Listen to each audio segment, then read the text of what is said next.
Your assignment for Thursday is to take a blank sheet of paper, not in your notes. On a blank sheet of white paper, we're going to do example 4 in your notes, and we're going to lay it all out with all steps involved. And then we will finish notes on Friday and then start some work on our Taylor and Maclaurin polynomials.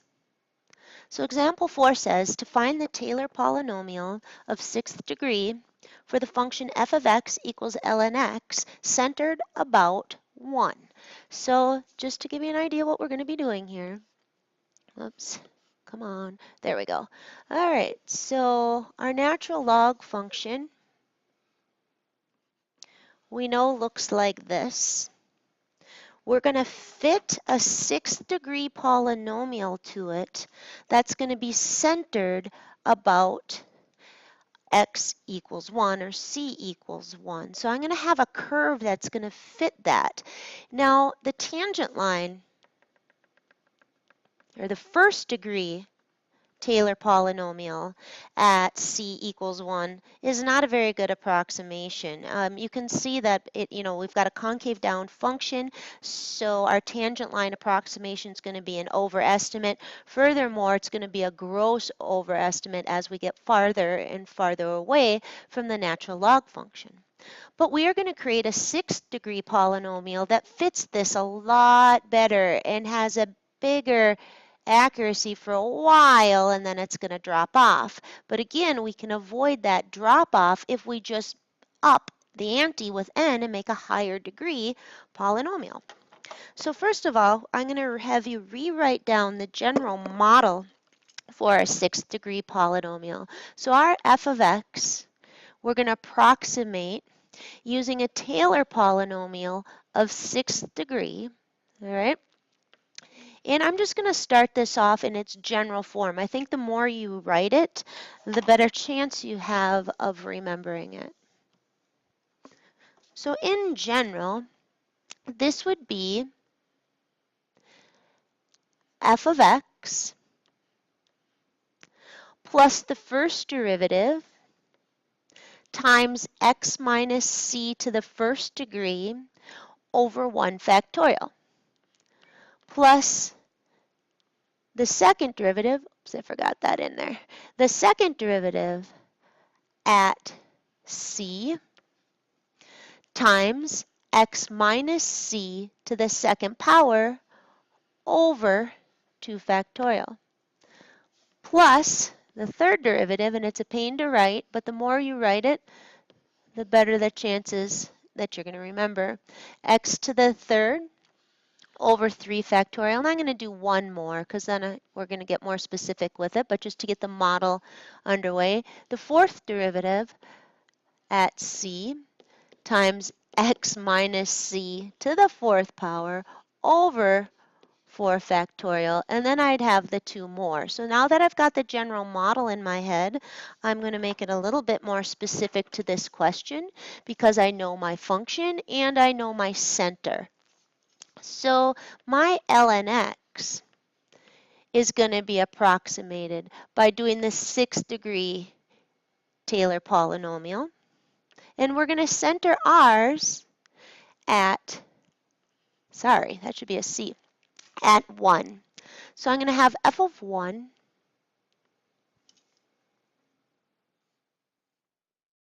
plus, and I'm going to try to write a little smaller because I'm going to write this whole one out, f prime, the derivative at 1, times x minus 1. If I were to just leave it at that, that's my tangent line approximation right there.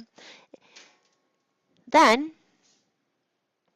I'm going to do the second derivative evaluated at 1 times x minus 1 squared over 2 factorial plus the third derivative centered at 1 times x minus 1 cubed over 3 factorial plus my fourth derivative at 1 centered about 1.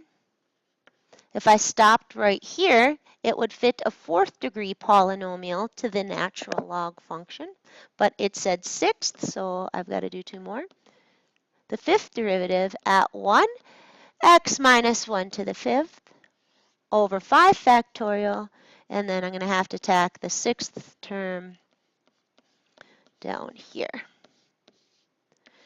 All right, so what next? Now that I've got my general model all laid out, I need to go find the derivatives so I can replace those with numbers. All right, so my next task is derivatives. So I like to do it in a sort of a chart format off to the side and keep it out of my work. The function itself is ln x. Just a moment, I'm losing power here. I got to plug in my headphones.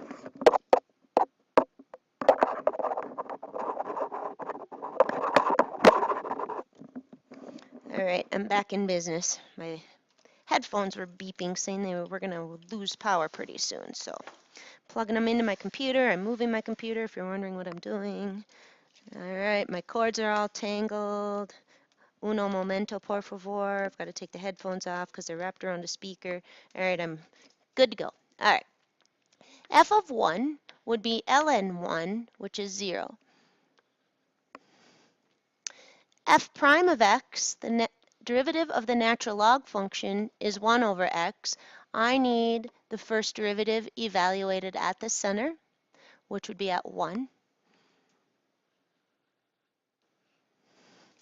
I now need the second derivative function, so I can evaluate it at 1. This is really x to the negative first, so it would be negative 1 over x squared.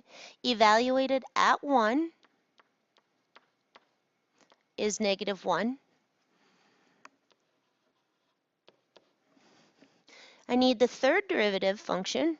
Again, it's tedious and it looks impressive, but it's really not that difficult. I'll need to take the derivative of my second derivative, which is negative x to the negative 2. That's going to give me a positive 2, x to the negative 3. Evaluated at 1 gives me a positive 2. Next step, I'm going to scroll a little bit. I'm running out of space. All right. Here we go. I need a fourth derivative.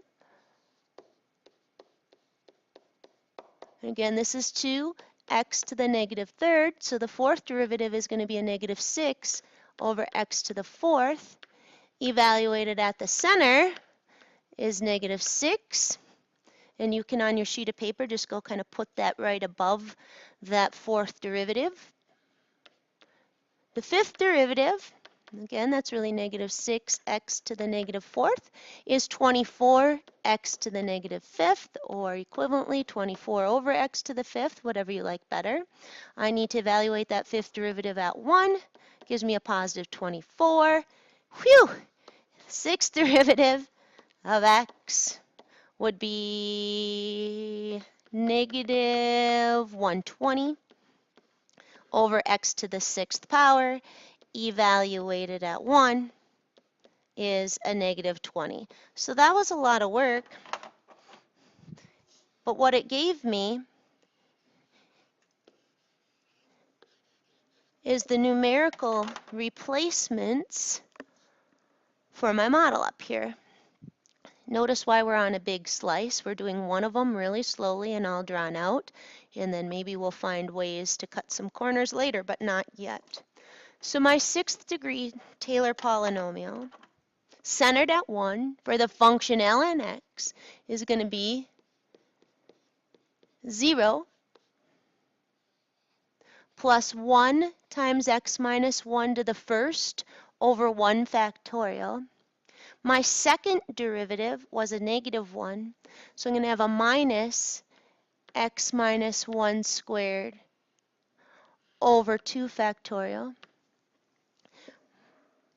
My third derivative was a 2,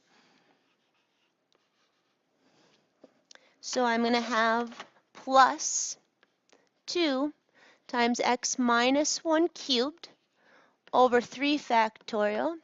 My fourth derivative looks like it was a minus 6, so I'm going to have a minus 6 times x minus 1 to the fourth over 4 factorial. Then I'm going to have the plus 24 times x minus 1 to the fifth over 5 factorial. And then lastly, on the very end there, I'm going to have my sixth derivative, which was a minus 120 times x minus 1 to the sixth over 6 factorial. Now I'm going to clean that up a little bit. Those coefficients can be simplified. 0 is 0. Get out of town. No, it's true. 0 really is 0. Anyway, x minus 1 gets no better. The next term gets no better. 2 factorial is 2, doesn't cancel with it, anything. But on the next one, if we think of these factorials recursively, this 3 factorial is really 3 times 2 times 1, or 3 times 2 factorial. So what's going to happen is this 2 is going to cancel with that. Same here. This is really 4 times 3 times 2 times 1, or 4 times 6. So that's going to cancel. Guess what? This is 5 times 4 factorial, or 4 times 3 times 2 times 1, which is 24, and they're all going to condense in that same pattern, or simplify in that same pattern. So what I'm going to end up with when I clean up those coefficients is a very nice expansion pattern.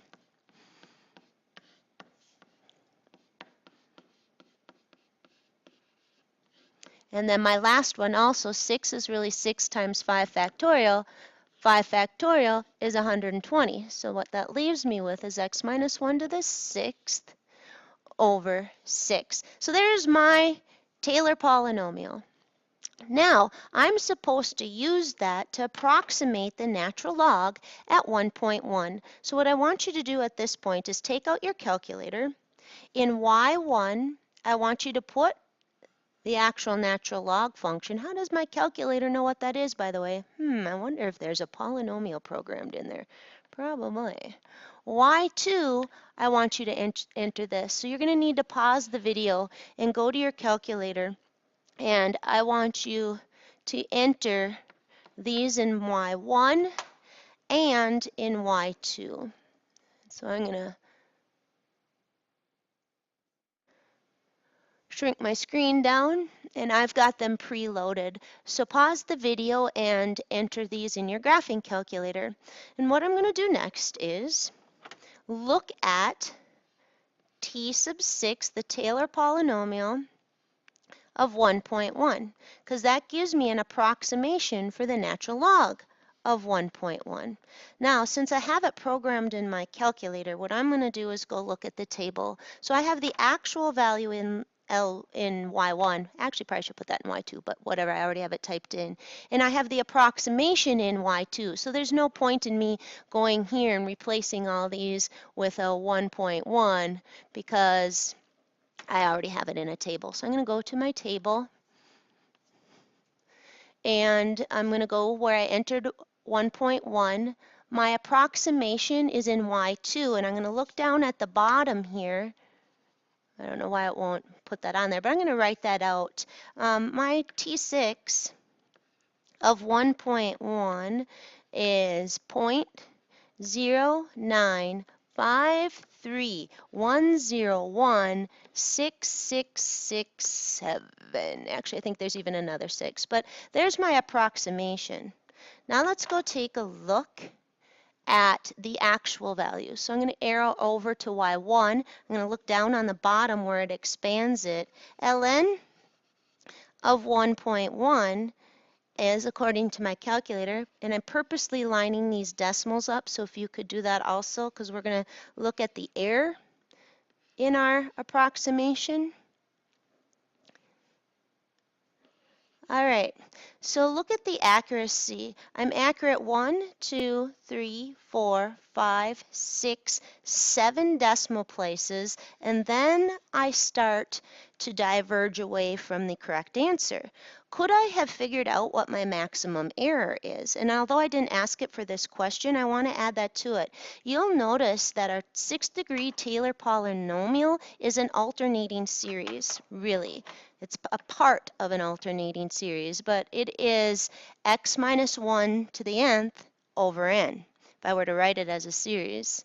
X minus 1 to the nth over n. And it's a negative 1 in there, alternating it. So we have an alternating series, and we already know that our error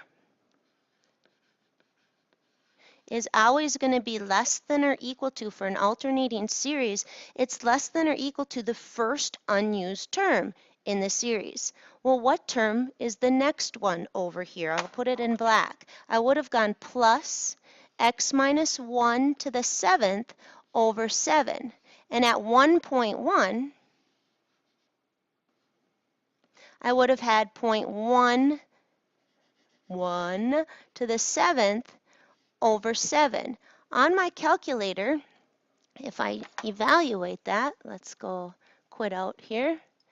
If I do 0.1, the first unused term in the alternating series, to the 7th,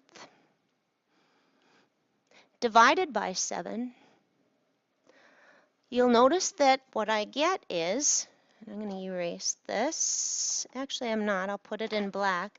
I'm just going to move this a little bit over here so I can line up my decimal point. My error is going to be less than or equal to, and I did 0.1 to the 7 over 7.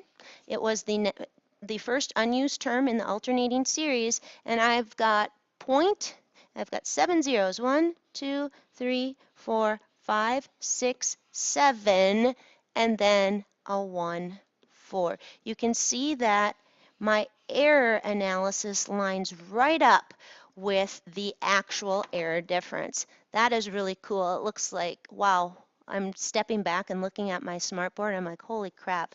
But now we started off with that graph, and I want to end with the graph. So I'm going to erase all this. It breaks my heart because that was a heck of a lot of work.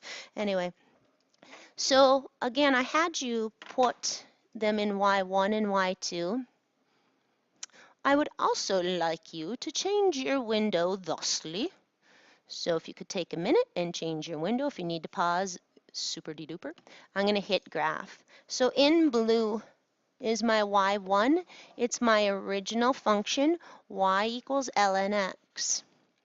A tangent line approximation at 1 would have looked like this. My 6th-degree Taylor polynomial hugs the curve really nicely, which I knew it would because at 1.1 I was so accurate. It actually hugs it for quite a while. It looks like almost to 2. And then I get not only a difference, but a huge difference.